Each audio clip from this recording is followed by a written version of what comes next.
नमस्ते बच्चों, वेलकम आप सभी का। हमने अपने लास्ट क्लास में अणुसूत्र और मूलानुपाती सूत्र की बात की थी।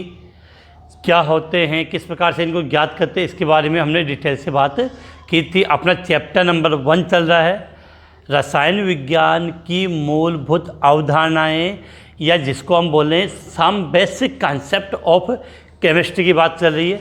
जिसमें आज हम अपना एक नया टॉपिक स्टार्ट करते हैं। टॉपिक का नाम है बेटा रासायनिक अभिक्रियाओं की रस समीकरण मिति। क्या लिखा बेटा टॉपिक का नाम? रासायनिक अभिक्रियाओं की रस समीकरण मिति। अगर इंग्लिश में इसको समझना चाहें तो स्टाइकियोमेट्री ऑफ केमिकल रिएक्शन। बेटा हमने एक मोल वाला कंसेप्ट पढ़ा था, आपको बात है, तो वो इससे काफ़ी रिलेटेड है। तो उस जिनका वो पढ़ा हो तो इसलिए आपको समझ में आ जाएगा। तो हम बात कर रहे हैं रासायनिक अभिक्रियाओं की रस समीकरण मिति। तो ये जो रस समीकरण मिति है, इसको हम बोलते हैं बेटा स्टाइकियोमेट्री। क्या बोलते हैं? स्टाइकियोमेट्री। यहाँ लिख रहा हूँ बेटा, स्टाइकियोमेट्री। पहले तो बात करते हैं बेटा स्टाइकियोमेट्री है क्या। जो स्टाइकियोमेट्री शब्द है बेटा, वो ग्रीक भाषा से लिया गया है। ग्रीक भाषा का शब्द है, ऐसे कह सकते हैं। और ये दो शब्दों से बनकर मिला है। एक तो स्टाइकियोन, दूसरा मेट्रोन। हम क्या बोल सकते हैं कि जो स्टाइकियोमेट्री जो शब्द है, वो दो शब्द स्टाइकियोन और मेट्रोन से मिलकर बना। तो ऐसा कहोगे कि स्टाइकियोमेट्री शब्द ग्रीक भाषा के दो शब्द स्टाइकियोन और मेट्रोन से मिलकर बना है। स्टाइकियोन शब्द का अर्थ होता है तत्व और मेट्रोन शब्द का अर्थ होता है मापन। जो स्टाइकियोन शब्द है, इसका मतलब क्या होता है बेटा? तत्व। और मेट्रोन शब्द का मतलब होता है मापन। इस प्रकार से देखा जाए तो स्टाइकियोमेट्री शब्द का जो शाब्दिक अर्थ होता है, स्टाइकियोमेट्री शब्द का शाब्दिक अर्थ क्या होगा? तत्वों का मापन, मेजरमेंट ऑफ एलिमेंट, तत्वों का मापन। फिर से रिपीट कर रहे हैं, आज का टॉपिक हमने शुरू किया जिसका नाम है रासायनिक अभिक्रियाओं की रस समीकरण मिति।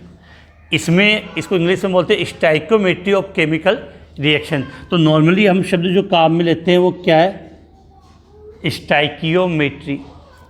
जो ग्रीक भाषा के दो शब्द स्टाइकियोन और मेट्रोन से मिलकर बना है। स्टाइकियोन शब्द का मतलब होता है तत्व और मेट्रोन शब्द का मतलब होता है मापन। अर्थात स्टाइकियोमेट्री जो शब्द है उसका शाब्दिक अर्थ, स्टाइकियोमेट्री जो शब्द है उसका शाब्दिक अर्थ बेटा आपने क्या लिख लिया? तत्वों का मापन। अब हम बात करें आगे कि जो स्टाइकियोमेट्री होती है वो रासायनिक अभिक्रियाओं से संबंधित होती है। नाम है कि रासायनिक अभिक्रियाओं की। तो ये शब्द आप याद रखना कि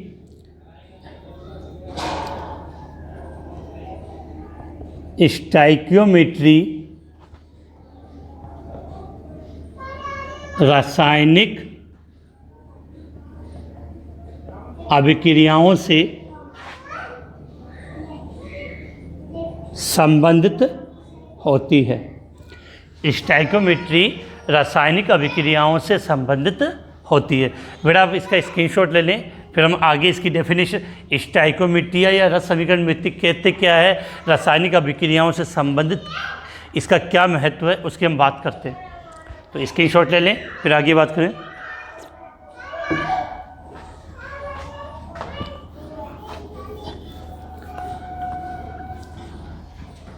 तो बेटा हम बात कर रहे हैं स्टाइकियोमेट्री।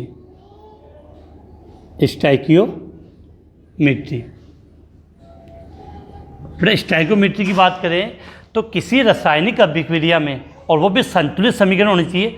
तो किसी संतुलित रासायनिक अभिक्रिया में अभिकारक और उत्पाद है उनके मात्रात्मक संबंध कि वो कितने मोल है या कितने आयतन में है, ये कितने अणुओं में है का अध्ययन होता है, वो स्टाइकोमेट्री कहलाती है। सिंपल सी लैंग्वेज में लिखें तो ऐसे लिख सकते हैं कि किसी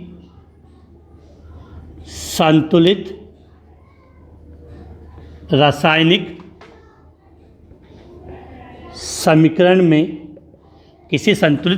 समीकरण में उपस्थित अभिकारक अर्थात रिएक्टेंट अभिकारक तथा उत्पाद प्रोडक्ट, तो अभिकारकों तथा उत्पादों के संबंध किसी संतुलित रासायनिक समीकरण में उपस्थित अभिकारकों तथा उत्पादों के मात्रात्मक संबंधों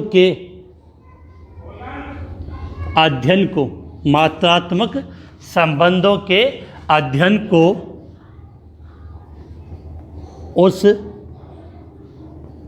रासायनिक अभिक्रिया की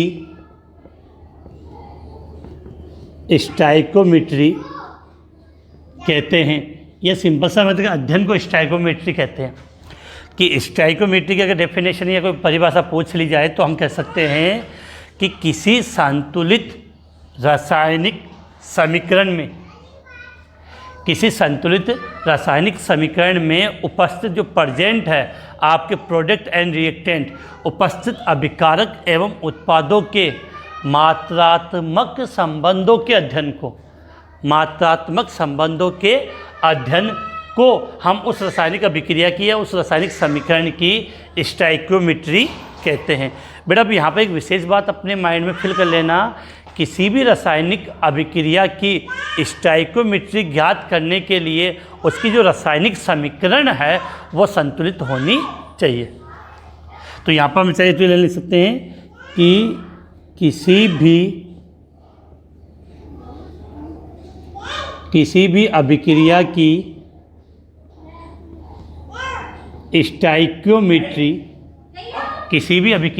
स्टाइकोमेट्री ज्ञात करने के लिए उसकी रासायनिक समीकरण संतुलित इक्वल बैलेंस होनी चाहिए, उसकी समीकरण संतुलित होनी चाहिए। तो स्टाइकोमेट्री हम तभी निकाल पाएंगे या ज्ञात कर पाएंगे जब अभिक्रिया क्या हो बेटा, संतुलित हो, इक्वल हो, बैलेंस हो। तो बेटा इसका स्क्रीनशॉट ले लें फिर आगे बात करें। तो यहाँ से बेटा आप क्या बता सकते हो कि अभिक्रिया की स्टाइकोमेट्री क्या होती है। इसके बाद इसी से संबंधित एक छोटा सा इसी का हिस्सा उसकी हम बात करें।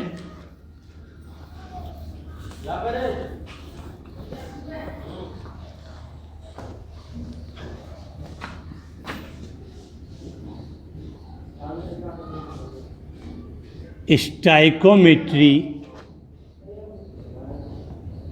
गुणांक या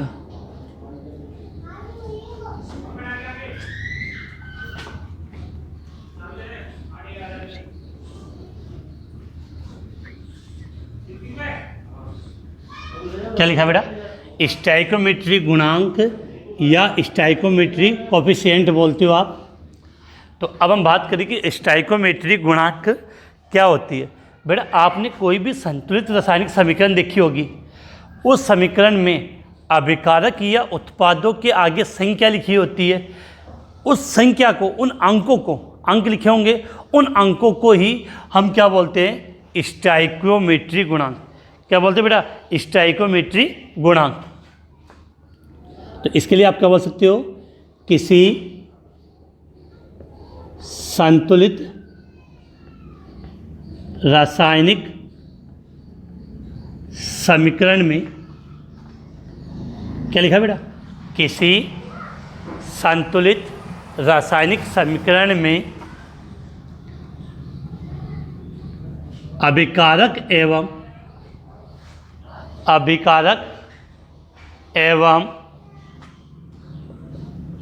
उत्पादों के, किसी संतुलित रासायनिक समीकरण में अभिकारक एवं, हम बात कर रहे थे कि किसी संतुलित रासायनिक समीकरण में अभिकारक एवं उत्पादों के आगे जो अंकों की संख्या होती है, तो किसी संतुलित रासायनिक समीकरण में अभिकारक एवं उत्पादों की संख्या या उनकी अंक बोल सकते हैं, संख्या को स्टोइकियोमेट्री गुणांक कहते हैं।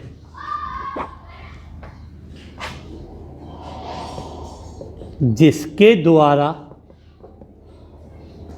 हमें अभिक्रिया में अभिकारक एवं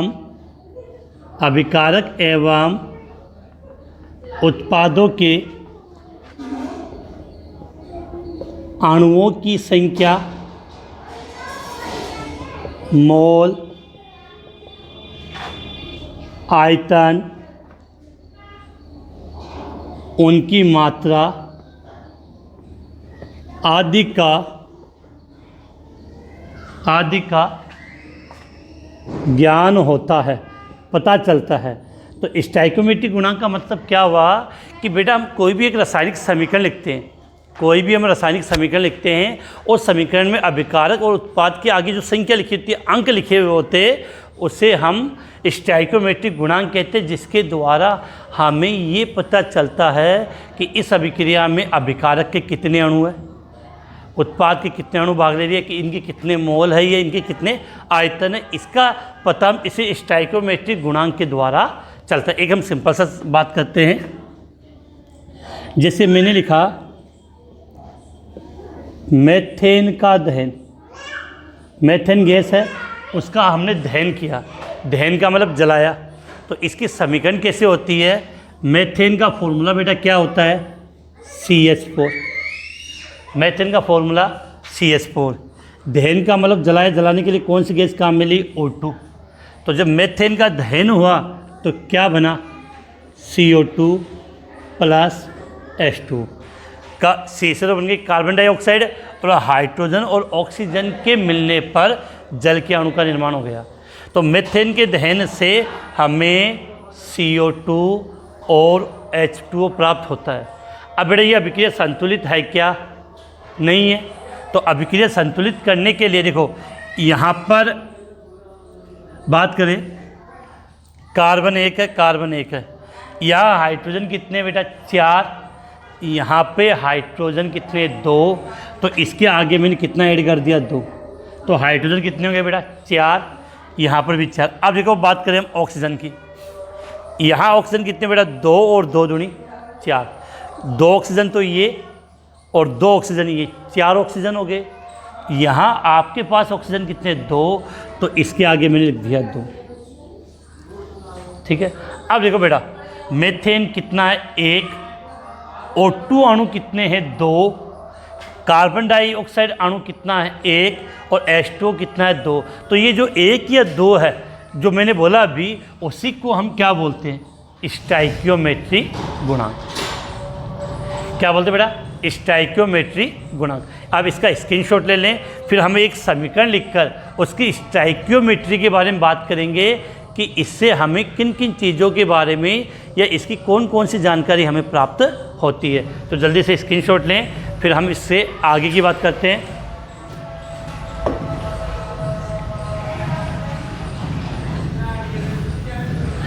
जैसे इसी समीकरण को मैं वापस से लिख रहा हूँ और समझने की कोशिश करना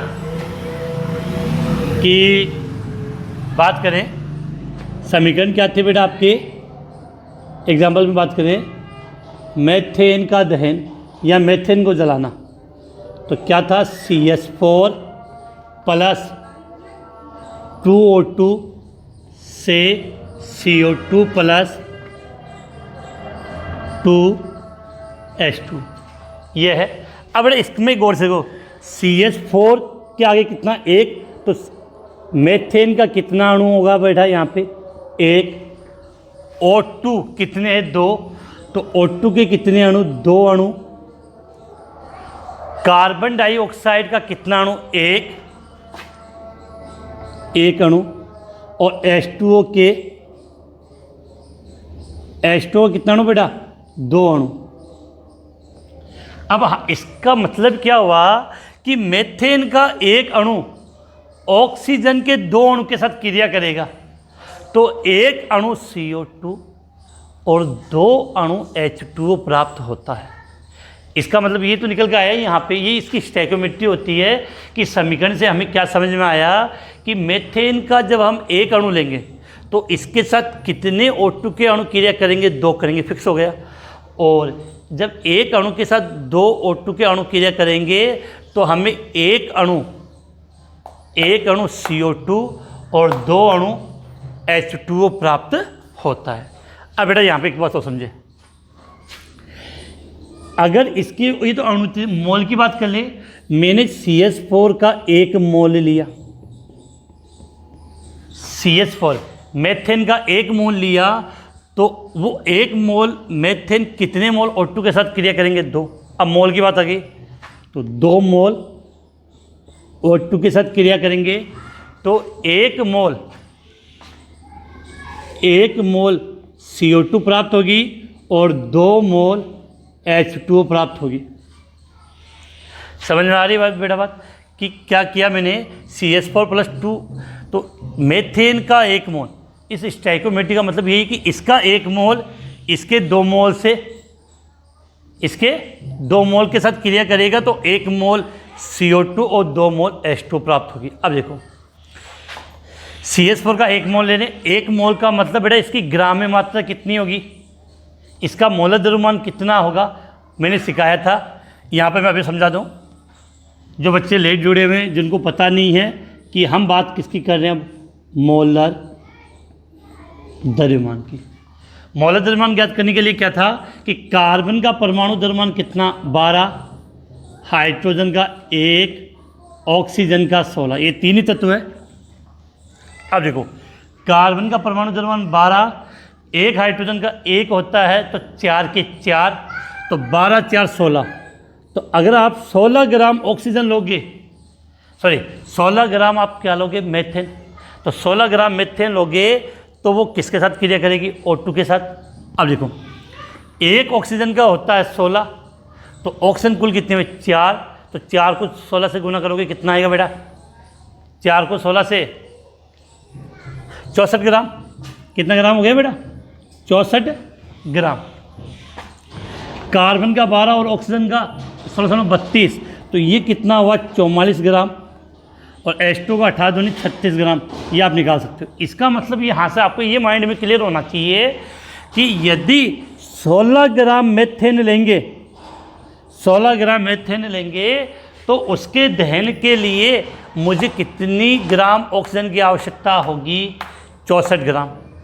और 16 ग्राम मेथेन का दहन किया 64 ग्राम ऑक्सीजन के साथ, तो हमें 44 ग्राम CO2 प्राप्त होगी और 36 ग्राम जल प्राप्त होगा। यही होती है बेटा अभिक्रिया की स्टोइकियोमेट्री। सीधी बात, तो मोल से संबंध है, और जो बच्चे रेगुलर क्लास ले रहे हैं उनको ये चीज़ें सब समझ में आ रही होगी। तो इसका मतलब क्या था कि इसका 16 ग्राम ऑक्सीजन के 64 ग्राम के साथ सदैव क्रिया करेगा, तो 44 ग्राम CO2 और 36 ग्राम जल प्राप्त होगा। अब देखो बेटा आयतन में बात कर लें, हमें पता है एक मोल का मतलब कितना आयतन होता है किसी भी गैस का, 22.4 लीटर। तो ये एक मोल में चल रहा है, तो यहाँ लिख दिया मैंने 22.4 लीटर। इसके 2 मोल हो गए, 2 मोल का मतलब डबल होगी आयतन में, तो कितना हो जाएगा, 44.8 लीटर। एक मोल है तो 22.4 लीटर, और इसका कितना हो जाएगा, 44.8 लीटर। इसका मतलब क्या हुआ कि मेथेन की 22.4 लीटर मेथेन का, अब जो आयतन में आ गया, हर में संबंध अलग अलग होगा। 22.4 लीटर आयतन होगा, वो O2 के 44.8 लीटर के साथ क्रिया करेगा। O2 के 44.8 लीटर के साथ क्रिया करेगा, तो 22.4 लीटर CO2 और 44.8 लीटर हमें क्या जल का अणु प्राप्त होगा। अब यहाँ से बेटा एक चीज़ मैंने आपको समझाई थी कि जो बच्चे लेट आए तो वो ये समझ सकते हैं कि आपके माइंड में बिल्कुल क्लियर होना चाहिए, जब हम मोल की बात करें, किसकी बात करें, मोल, तो एक मोल का मतलब कितना होता है, 22.4 लीटर होता है। ये पहले की क्लास में मैंने बताया था। एक मोल का मतलब कितना होता है बेटा, 22.4 लीटर होता है। एक मोल का मतलब कितना होता है, 22.4 लीटर होता है। इसके अलावा अगर एक मोल को आप ग्राम में कन्वर्ट करो, किस में लो, ग्राम में, तो इसका मतलब हमें उसका क्या लेना होगा, मोलर द्रव्यमान। क्या लेना होगा बेटा उसका, मोलर द्रव्यमान। तो ये चीज़ें मैंने पहले की क्लासों में काफ़ी डिस्कस की थी, बात की थी। तो जो स्टूडेंट आज या एक दो दिन से क्लास से अटेंड हुए जुड़े हैं, तो वो पहले वाले मेरी MP बूस्ट यूट्यूब चैनल को आप सब्सक्राइब कर देना, जिससे आप वो पहले वाले सब वीडियो आप देख सकें। तो इसके बाद बेटा हम बात कर रहे हैं, तो इतनी बात समझना कि तो ये बिल्कुल आपके कंसेप्ट होना चाहिए कि हमने एक समीकरण लिखी, तो उस समीकरण की ये स्टोइकियोमेट्री इस प्रकार से। अब इससे संबंधित कुछ सवाल आते हैं, इससे संबंधित कुछ न्यूमेरिकल आ जाते हैं, ये सिंपल से हम सवालों की बात कर लेते हैं। तो बेटा ये इंपॉर्टेंट चीज़ है, उम्मीद है समझ में आ गई होगी कि अणु की बात की है, मोल की बात की, ग्राम की बात की और आयतन की बात की है, जो चीज़ें यहाँ से रिलेटेड हैं। तो आप इसका स्क्रीनशॉट ले लें, इसके बाद हम आगे बात करें।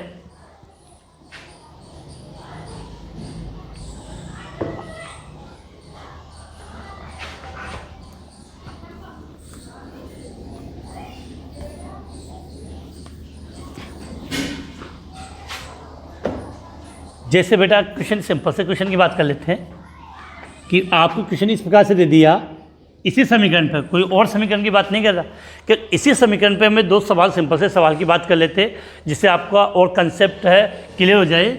जिससे आपको ये दे दिया कि एक मोल मेथेन के दहन से कितने मोल H2 प्राप्त होंगे, या कितने मोल जल प्राप्त होंगे, ये क्वेश्चन था। तो मेथेन के दहन के समीकरण आनी चाहिए। तो समीकरण हमने अभी लिखी थी, CH4 + 2O2 से CO2 + 2H2। समीकरण क्या होनी चाहिए बेटा, संतुलित होनी चाहिए। तो यहाँ से आपके साफ क्लियर है कि मेथेन का 1 मोल लोगे तो O2 के कितने मोल लेने पड़ेंगे बेटा, 2 मोल। तो हमें 1 मोल क्या प्राप्त होगी, CO2, और 2 मोल H2। तो समीकरण से लिखने से ही साफ समझ में आ गया कि मेथेन का 1 मोल का आपने दहन किया तो कितने मोल आपको H2O प्राप्त हुआ, कितना मोल H2O प्राप्त हुआ, 2 मोल। तो आंसर क्या हो जाएगा कि H2O के हमें, जल के हमें यहाँ पर कितने मोल प्राप्त होंगे बेटा, 2 मोल प्राप्त होंगे। अगला सवाल देखो बेटा, सिंपल से सवाल है कि 8 ग्राम मेथेन के दहन से CO2 के कितने मोल प्राप्त होंगे। बेटा सवाल में थोड़ा सा चेंज कर दिया, ग्राम में मात्रा देखकर CO2 के क्या पूछ लिए गए, मोल। तो बेटा सीधी सी बात है, चाहे कैसा भी हो, सवाल की हमें स्टोइकियोमेट्री तो लिखनी पड़ेगी। तो हम बात कर रहे हैं, समीकरण सेम यही है, CH4 + 2O2 से CO2 + 2H2। अब देखो जिस संबंध में पूछा उन्हीं को लिख लो आप। हमें ग्राम में दिया और मोल में दिया है, तो पहले मोल लिख लेते हैं, फिर ग्राम लिख लेते हैं। तो CH4 कितना मोल इस अभिक्रिया में, 1 मोल। कितने मोल O2? 2 मोल। कितने मोल CO2 प्राप्त होगी? 1 मोल। और कितने मोल H2 प्राप्त होंगे बेटा? 2 मोल। इतनी बात समझ में आ गई? उम्मीद है बिल्कुल आ गई होगी। अब देखो आगे, अब यहाँ से आपके क्या निकल गया? देखो 1 मोल मीथेन का दहन होगा, जो 1 मोल मीथेन का दहन होगा तो 1 मोल CO2 प्राप्त होगी। कन्फर्म हो गई? 1 मोल मीथेन का दहन होगा तो 1 मोल CO2 ही प्राप्त होगी। अब क्या किया है, 1 मोल का मतलब बेटा इसके कितने ग्राम होते हैं? 16 ग्राम। इसका 64 ग्राम। इसका कितना लिखा था अभी? 44 ग्राम। और इसका 36 ग्राम। बेटा अभी हमने कन्फर्म किया। अब यहाँ पर साफ समझ में आया होगा कि अगर आपने मीथेन की 16 ग्राम मात्रा का दहन किया, मीथेन की कितनी ग्राम मात्रा बेटा? मीथेन की 16 ग्राम मात्रा का आपने दहन किया है तो 44 ग्राम CO2 प्राप्त होगी। लेकिन क्या किया, इसको तो ग्राम में देख के इसको किस में पूछ लिया गया? मोल में। अब आप यहाँ से तो ये कह सकते हो कि 16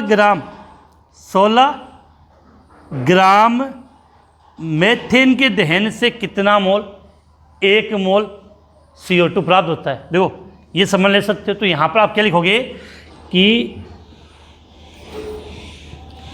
16 ग्राम मीथेन के दहन से प्राप्त होती है कितनी बेटा? 1 मोल CO2। तो बेटा 1 ग्राम से कितनी प्राप्त होगी? 1/16।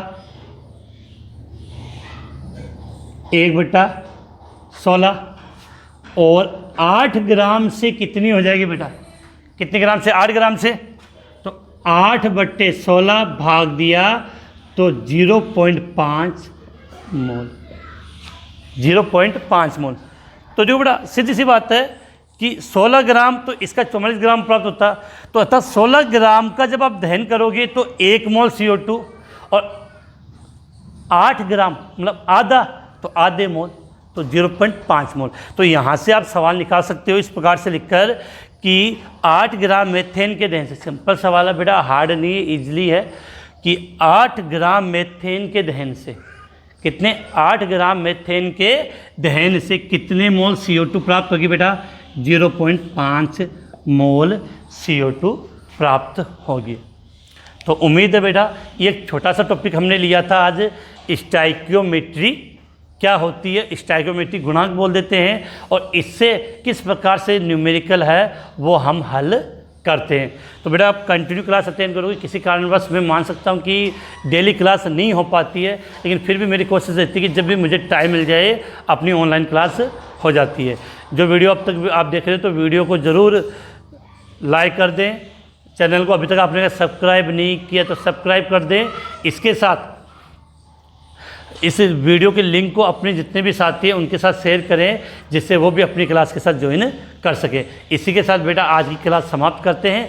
कल अपनी क्लास होती है तो उस क्लास में हम टॉपिक क्या लेंगे? सीमांत अभिकर्मक। बहुत अच्छा टॉपिक है और बहुत अच्छे इसमें न्यूमेरिकल आते हैं, जिसमें हम 1-2 न्यूमेरिकल की बात करेंगे। तो बेटा इसी के साथ आज की क्लास यहीं समाप्त करते हैं।